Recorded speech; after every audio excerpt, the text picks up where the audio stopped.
감사하겠습니다. 행함으로 받는 은혜라는 제목으로 잠시 말씀의 은혜를 나누고자 합니다. 아브라함은, 오늘 본문에 나오는 아브라함은 100세의 아들을 낳죠. 아들이 이름은 이삭이었습니다. 저랑 같은 성씨입니다. 이씨.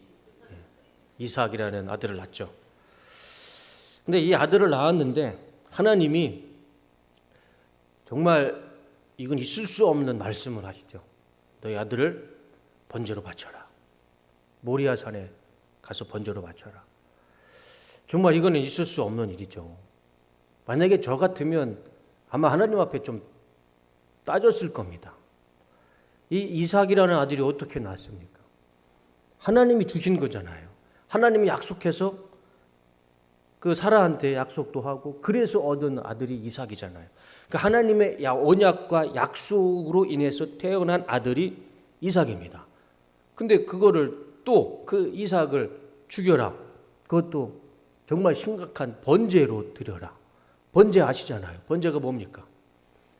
각을 치는 거예요. 각을 치고 피를 다 빼고 토막을 내서 불에 태워 죽이는, 이것만 생각만 해도 끔찍한, 그것도 짐승도 아니고 사람을, 그것도 100세에 얻은 아들, 또 그것도 하나님이 약속하신 아들을 줬다 뺏는 게 제일 나쁘잖아요. 하나님이 주시고 하나님이 또 뺏은 거예요. 저 같으면 막 따졌을 것 같아요. 하나님 줬다 뺏는 게 어디 있습니까?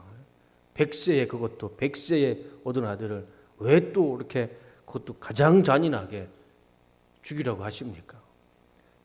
제 상식과 제 이성으로는 그거는 아마 쉽게 받아들일 수 없는 일인 것 같습니다. 아마 우리 성도님도 저랑 똑같은 마음일 거예요. 근데 아브라함은 어땠습니까? 속이 좋은 건지 아니면 믿음이 좋은 건지는 모르겠지만 아무 말도 안 하고 그냥 하나님 말씀에 아무 소리 안 합니다. 아침 일찍 일어나서 칼을 준비하고 땔감을 준비하고 이삭을 데리고 모리아산으로 올라가요. 아무 말도 안 합니다. 참 대단해요. 아브라함이라는 사람은 참 생각하면 생각할수록 그 믿음이 참 대단한 것 같아요. 그 인간적인 마음, 인간적인 고뇌, 그 고통, 그걸 다 이기고 다 극복하고 말 한마디 않고 그냥 하나님 말씀에 아무 말 안 하고 순종합니다. 그리고 모리아산에서 단을 쌓아놓고 그 위에다가 이삭을 올려놓고 칼로 찌르려고 하는 순간에 하나님이 이렇게 말씀하시죠. 창세기 22장 11절. 그때에 주님의 천사가 하늘에서 아브라함아 아브라함 하고 그를 불렀다. 아브라함이 대답하였다. 예, 여기 있습니다. 하나님도 예상치 못하셨나 봐요. 그러니까 아브라함아 아브라함아 급하게 하나님께서 아브라함을 부르시죠. 아브라함아 아브라함아 그만둬라. 그러고 나서 하나님이 아브라함에게 하신 말씀이 12절 말씀입니다. 천사가 말하였다. 그 아이에게 손을 대지 마라. 그 아이에게 아무 일도 하지 말아라. 내가 너의 아들, 너의 외아들까지도 나에게 아끼지 아니하니 네가 하나님 두려워하는 줄을 내가 이제 알았다. 하나님은 이전까지도 긴가민가 하셨나 봐요. 그런데 아브라함이 정말 자기 100세에 얻은 그 귀한 아들을 죽이려고 하니까 하나님이 급하게 막으시고 아브라함아 그만둬라. 내가 이제 너의 믿음을 알았고 너의 마음을 알았다. 하나님이 이렇게 말씀하시면 끝난 거죠. 그렇잖아요. 내가 너의 믿음을 이제 알았다. 그 다음에 아브라함의 삶은 이제 불보듯 뻔한 축복의 삶, 은혜의 삶, 능력의 삶이 펼쳐지겠죠. 아브라함의 행함과 순종은 이것이 처음이 아니죠. 첫 번째가 더 먼저 아브라함이 순종이 있었고 행함이 있었죠. 언제인가요? 창세기 12장 1절에 있습니다. 여호와께서 아브라함에게, 원래는 아브람이지만 하나님이 이름을 바꿔주시죠. 나중에 제가 이름을 바꾼 사람들에 대해 설교를 한번 말씀을 드리도록 하겠습니다. 아브람에게 이르시되 너는 너의 고향과 친척과 아버지의 집을 떠나 내가 내게 보여줄 땅으로 가라. 이거 보통 어려운 말 아닙니다. 아브라함이 살았던 곳은 이란의 맨 남쪽의 끝에 있는 갈대아 우르였습니다.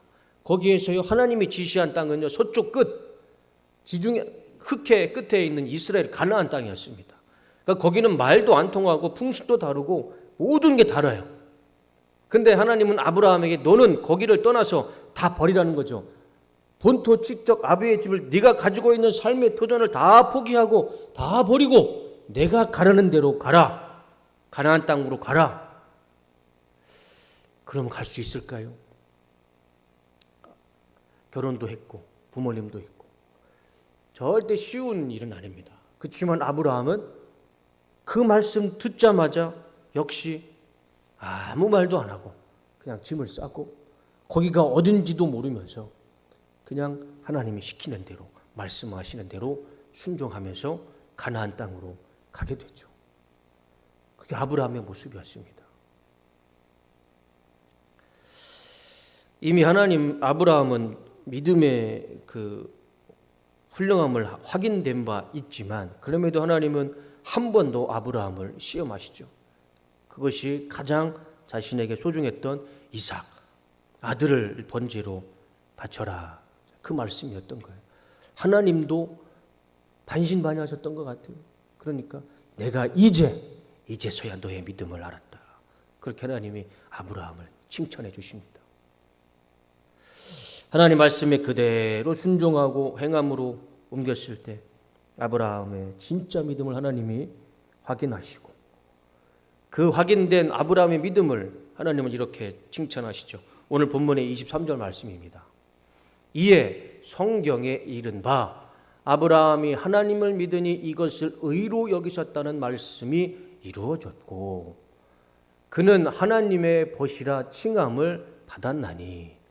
여러분 성경에 로마서 3장 말씀에 의인은 없나니 하나도 없으며라고 분명히 말씀합니다. 의인은 한 명도 없어요. 근데 저기 야고보서에 아브라함은 하나님이 그를 의롭다 여기셨어요. 그리고 또 하나님의 친구라고 벗이라고 표현한 사람은 성경에 또 있을까요? 아무리 찾아봐도 하나님의 벗이고 하나님의 친구라고 표현한 사람은 딱 한 명 아브라함밖에 없습니다. 그러니까 아브라함을 하나님은 의롭다라고 칭찬해 주셨고 성경에도 아무도 없는 의로움을 하나님께서 칭찬해 주셨고 너는 내 친구고 내 벗이다라고 표현할 만큼 하나님은 아브라함을 귀하게 여기셨고 아브라함을 축복해 주셨습니다. 그게 어디에서부터 시작됐나 이거죠. 하나님 말씀에 그대로 믿고 행했을 때 순종했을 때 하나님은 아브라함을 놀라운 말씀으로 축복해 주셨던 겁니다. 두 가지 다 결코 쉬운 거 아닙니다. 내 삶의 도전을 다 버리고 떠나는 것도 힘들고 100세에 얻은 그 눈에 넣어도 아프지 않을 그 아들을 내 손으로 칼로 찔러서 죽이는 게 그게 얼마나 어려운 일이겠습니까? 그렇지만 하나님의 말씀이라면 그게 뭐가 됐든 아브라함은 순종했어요. 믿음 가지고 그냥 그대로 순종했습니다. 그랬더니 하나님이 너는 의로운 사람이고 너는 내 벗이다. 너는 내 친구다. 그렇게 아브라함을 칭찬해 주시는 말씀을 볼 수가 있습니다. 우리도요. 한평생 살면서 하나님 앞에 이런 칭찬받는 삶을 살기 원합니다. 너는 내 친구다. 너는 내 벗이다. 너는 의로운 사람이다. 우리도 이렇게 하나님 앞에 칭찬받는 삶이 됐으면 좋겠습니다. 적어도 다른 교회는 몰라도 우리 뚝섬교회 성도님들은 다 하나님의 이런 아브라함이 받았던 놀라운 칭찬을 받으시는 하나님의 성도, 하나님의 자녀가 되시기를 예수님의 이름으로 축복합니다.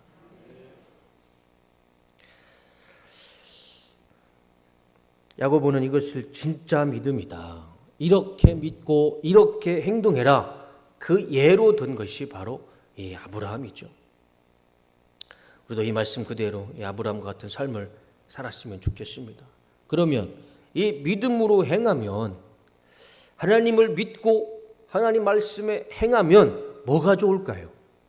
우리 인생에 어떤 의로움과 어떤 축복과 어떤 기적이 일어날까요? 그게 있어야 우리도 소망을 가지고 기대를 가지고 믿음과 말씀대로 순종하며 살 수 있지 않을까요? 아브라함의 인생을 보면 알 수 있습니다. 아브라함이 이삭을 그렇게 바치고 순종하고 행했을 때 그 다음 하나님이 아브라함을 축복하시는데 그것이 그 다음 말씀이죠. 말씀 한번 보여주시죠. 창세기 22장 16절. 주님의 말씀이다. 내가 친히 맹세한다. 하나님이 친히 약속하시고 맹세해 주세요. 네가 이렇게 너의 아들까지 너의 외아들까지 아끼지 않았으니 내가 반드시 너에게 큰 복을 주며 그냥 복도 아니고요. 큰 복을 주신답니다. 그리고 너의 자손이 크게 불어나서 하늘의 별처럼 바다의 모래처럼 많아지게 하겠다. 너의 자손은 원수의 성을 차지할 것이다. 자녀들이 다 잘되고 더 많아지고 자녀들이 다 잘되고요. 내가 나에게 복종하였으니 세상 모든 민족이 네 자손의 덕을 입어서 복을 받게 될 것이다. 저 말씀 18절의 말씀이 지금 저와 우리 성도님 그대로 복을 임하고 있지 않고 우리가 누리고 있지 않습니까? 우리는 아브라함을 믿음의 조상으로 믿고 있습니다. 저 말씀 그대로 이루어지고 있고 지금 현실 우리 눈앞에 그대로 나타나고 있잖아요. 아브라함이 죽은 지가 얼마나 지났습니까? 3,000년, 4,000년 전의 사람인데 그때 하나님이 축복하신 말씀이 지금 우리에게도 저와 우리 성도님들에게도 고스란히 토시 하나 틀리지 않고 그대로 나타나고 있어요. 그 기적과 축복을 아브라함이 어떻게 받았는가? 어렵지 않습니다. 하나님 말씀을 듣고 믿고 순종했을 때, 행함으로 옮겼을 때 하나님은 그 놀라운 축복과 기적을 주셨고 그 축복을 지금 우리도 누리고 있는 줄로 믿습니다. 믿음을 행함으로 옮겼을 때 본인도 축복받고 자녀도 축복받고 또 나로 인해서 많은 이웃들이 하나님의 축복받는다. 그것이 믿음으로 행하는 자에게 주시는 하나님의 은혜임을 믿습니다. 미국에 가스펠 헤럴드라는 잡지책이 있습니다. 그 책에 나왔던 이야기입니다. 토마스 만톤이라는 사람이 있었어요. 이 만톤이 어느 날 집에 들어갔는데 이제 딸아이가 학교 갔다가 와서 뭘 만든 걸 가지고 아빠한테 막 자랑하는 겁니다. 아빠 내가 이거를 만들었어요. 봤더니 이제 구슬 주머니였어요. 여자아이들이 좋아하는 구슬 주머니. 근데 이 딸아이가 예전부터 상점에서 파는 예쁜 구슬 주머니를 갖고 싶었는데 이제 아버지는 이제 그럴 형편도 안 돼서 그걸 사주지 못했던 겁니다. 그러니까 이제 이 딸아이는 그걸 갖고 싶은 마음에 자신이 학교에서 만든 거예요. 그리고 그걸 아빠한테 막 자랑하는 겁니다. 자랑하잖아요, 우리 아이들이 뭐 자기 만들어 오면. 근데 그 모습을 본 이 아버지가 마음이 아픈 거예요. 사주고는 싶은데 형편은 안 되고. 근데 그때 이 만톤이라는 아버지가 번뜩 지혜가 떠오르는 겁니다. 내가 우리 딸에게 믿음을 한번 가르쳐 주자. 그래서 딸에게 이렇게 얘기합니다. 딸아, 너 그거를 저 난로에다가 버려서 태워라. 딸은 이게 말이 안 되잖아요. 아빠가 칭찬해주고 잘 만들었다라고 이제 칭찬받을 줄 알았는데 아빠가 그걸 갖다 버리라는 겁니다. 그러니까 딸은 순간 당황해서 물어보죠. 왜요? 왜 내 구슬 주머니를 왜 버려야 되고 왜 태워야 돼요? 아빠한테 물어보니까 이 만톤이라는 아버지가 이유는 묻지 말고 아빠를 믿고 그거를 태워라, 버려라. 이유는 나중에 설명해 주겠다. 그러니까 딸이 고민하는 겁니다. 버려야 되나 말아야 되나. 버리면은 아깝고 그렇더니 아빠가 자기를 믿고 한번 버려라 말씀하시고 그러니까 딸이 고민하는 겁니다. 그러다가 아빠 말을 믿고 그냥 그 자기가 만든 그 종이 그 구슬 종이 주머니를 난로에 버립니다. 그리고 나서 아빠가 그 딸을 데리고 어디를 가냐면 상점에 가서 그 딸이 갖고 싶어 했던 그렇게 갖고 싶어 했던 구슬 주머니를 사주게 됩니다. 네. 그리고 나서 그 딸에게 아버지가 이렇게 얘기를 합니다. 한번 보여주세요. 내 딸아, 내가 이렇게 한 것은 네가 하나님 아버지를 신뢰하도록 가르치기 위해서였단다. 너의 인생에 있어서 하나님은 여러 차례 네가 이유를 모르는 가운데 포기하고 버릴 것을 요구하실 것이다. 그때 네가 나를 믿었듯이 하나님을 믿는다면 너는 언제나 그것이 최선임을 알게 될 것이다. 그리고 네가 상상하는 그 이상으로 하나님 아버지께서 채워주실 것이다. 이것을 가르쳐주기 위해서 만턴이라는 아버지가 딸에게 그런 걸 얘기했고, 딸은 또 그 아빠 말에 순종했더니 자기가 정말 갖고 싶어 했던 이 구슬주머니를 가진 거예요. 이것이 믿음이고, 이것이 순종이고, 이것이 행함이고, 그랬을 때 하나님은 아브라함에게 주셨던 축복을 우리도 그대로 순종하며 행함으로 살아갈 때 우리 삶 가운데서도 동일하게 우리가 가장 갖고 싶어한 것, 가장 필요한 것들을, 그 아름다운 구슬주머니를 하나님께서 우리에게 주실 줄로 믿습니다. 본문 25절의 말씀을 보시면 다 같이 한번 읽어볼까요? 시작.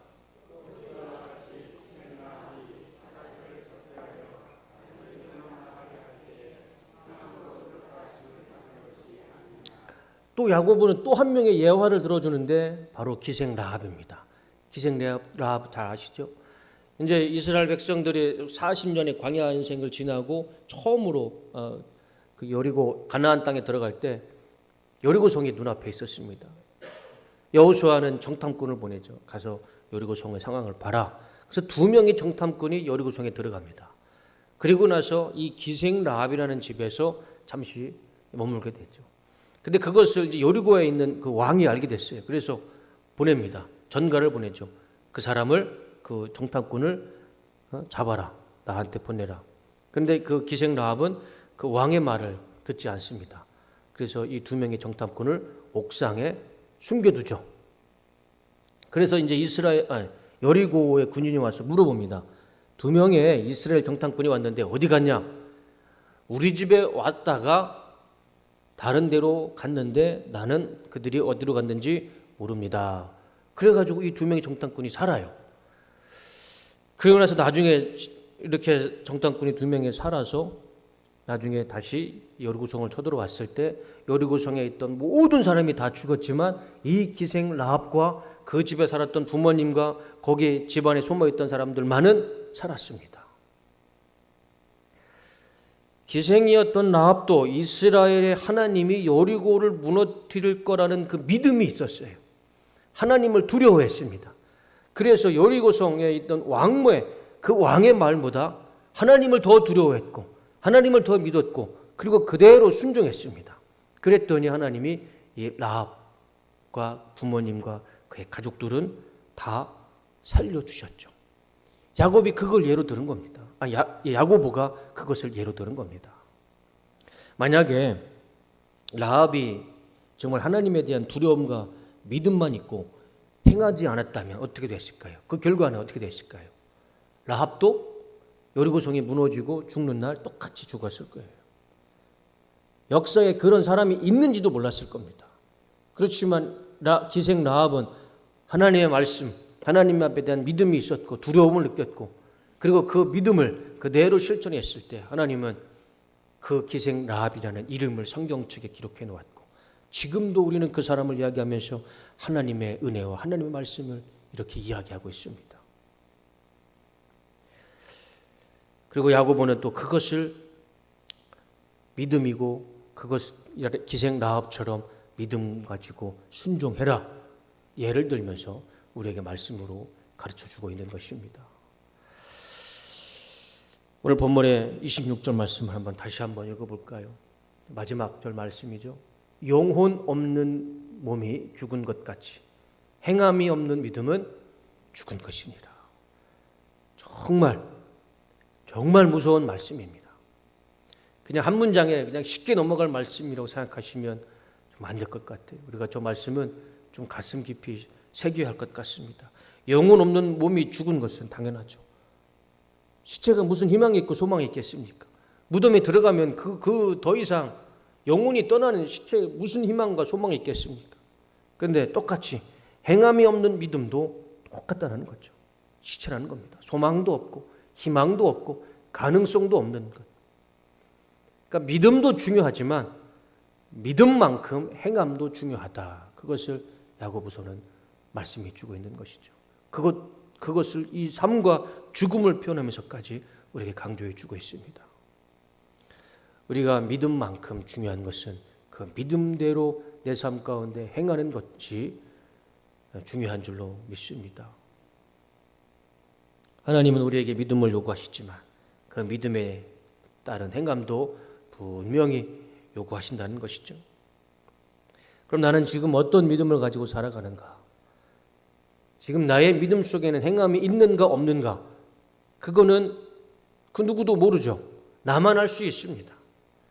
지금 나는 이렇게 나와서 하나님 앞에 말씀을 듣고 예배를 드리고 신앙생활을 하고 믿음생활을 하지만 그 믿음 외에 야고보가 말하는 정말 살아있는 믿음이 있는지 순종하는 행함이 있는지 그거는 그 누구도 모릅니다. 나밖에 모르죠. 혹시나 하나님이 아브라함에게 주셨던 말씀, 그 말씀처럼 이성과 상황에 맞지 않는 말씀이라 할지라도 그 말씀을 지금 내가 순종하며 행하며 살아가고 있는지, 아니면 그냥 믿음만 가지고 살아가는지, 우리가 이 시간 오늘 본문의 말씀 앞에 하나님 앞에 한번 점검하는 시간이 됐으면 좋겠습니다. 그리고 행함이 없다면 하나님 앞에 우리는 늘 항상 기회는 열려 있으니까 오늘 이 시간 이후로부터라도 하나님이 나에게 주셨던 말씀이 있다면, 그게 정말 내 삶 가운데 지키기 어렵고 힘든 말씀이라 할지라도, 아브라함처럼 정말 지키기 힘든 말씀이라 할지라도, 기생 라합처럼 내 목숨이 왔다 갔다 하는 말씀이라 할지라도 그게 하나님의 말씀이라면 그냥 그대로 믿고 순종했을 때 하나님이 라합을 살려주신 것처럼 우리의 삶을 살려주시고, 하나님이 아브라함을 축복하신 것처럼 우리의 삶 가운데 말할 수 없는 하나님의 은혜와 축복과 기적을 베풀어 주실 줄로 믿습니다. 말씀이 그렇다면 우리도 그렇게 살아갔을 때 동일한 은혜가 나타날 줄로 믿고, 또 우리 성도님들의 삶이 그런 놀라운 은혜가 또 축복이 나타나는 삶이 되시기를 정말 예수님의 이름으로 축원하고 축복합니다. 믿음과 행함이 일치하는 삶, 신행이 일치하는 삶이 되시기를 다시 한번 예수님의 이름으로 축원하고 축복